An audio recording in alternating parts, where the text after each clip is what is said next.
All right, welcome back to the hanger and the Bandit Models Diamond Back. So last video I had did the fuel cap plug insert.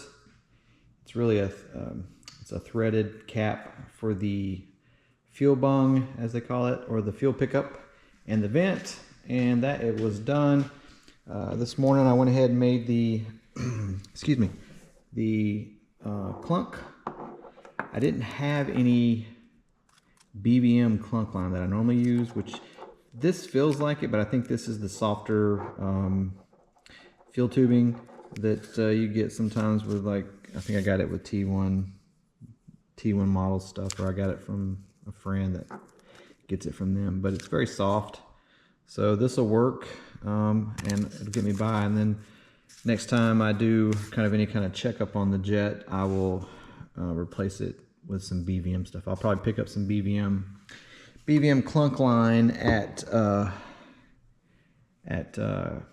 Georgia, because they're always there. I grabbed some stuff at Kentucky, but I didn't get what I needed there. So unfortunately, I'll have to replace this, because I don't think it's flexible and pliable, but it may get stiff in the fuel. I don't know. That's what you don't want. But I did the typical brass tubing that way, because if you just do one long piece of fuel tubing, it can have a chance to kind of bend over on itself, you know, get stuck in the tank. But when you do it like this, it doesn't allow that. It'll still bend, do everything you need to do, but it won't get folded over on itself and possibly get stuck up in the front of the tank. These bigger tanks, it's not a huge issue, but it's still kind of a common practice that I've seen in jets. Did lock wire on all of the fittings that go in the tank, and then on the outside of the tank I'll use the BVM basically crink. These guys here, kind of hard to see, you just grab them with a plier and they go over, and they grab all the way around, and it keeps them from coming off. It's essentially like another way to secure. There they are. I was looking for those. Open up another pack, and they were sitting right here. Anyways, so that's what I'll use. And here's the 8 mil I'll use for the vent lines and all the tubing on the outsides, you know, that goes to the pumps and the UATs and things like that. So, and then I moved on to securing the tank. So it's kind of curing right now, and this stuff takes forever. It's the 98 or the 9566. It's probably their strongest stuff, supposedly. And it's typically what you see a very common use for all your bulkheads and stuff.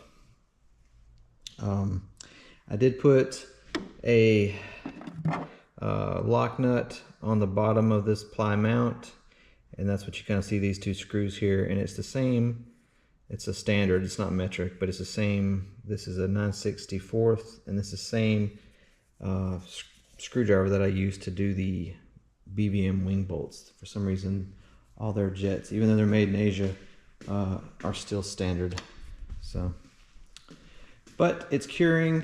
I was going to put this stuff in, this rubbery stuff here, which is essentially what you wrap wire bundles with and put a clamp around, but I was just going to put it in those bulkheads to kind of give it something to sit on that doesn't move and doesn't rub.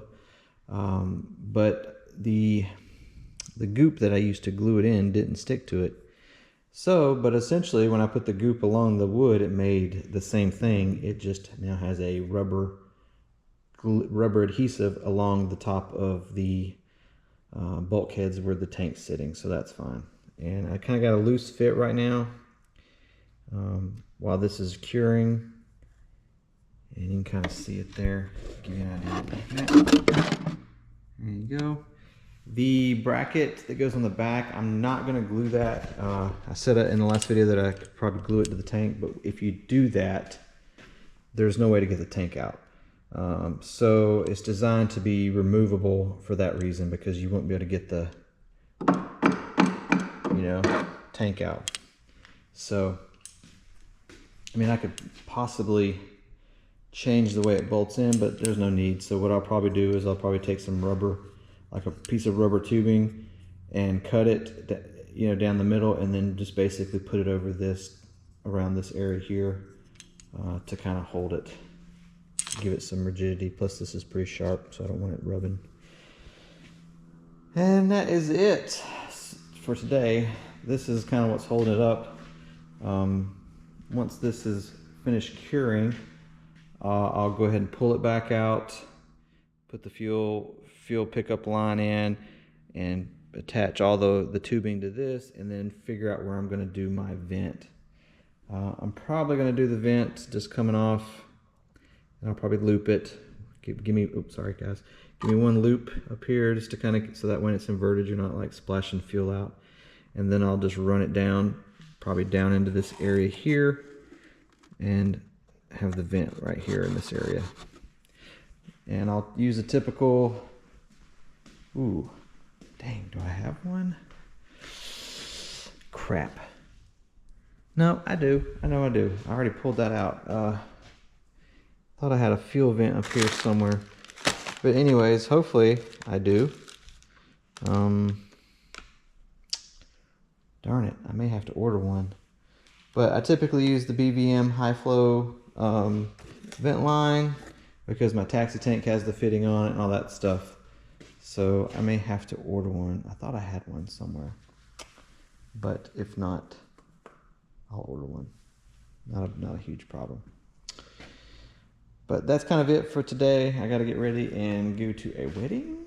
Yay. Go sweat my butt off in August in a cow field. I don't know, man. These Southerners like to have their weddings out in the middle of the pastures and stuff. But to each their own. You know, it's all good.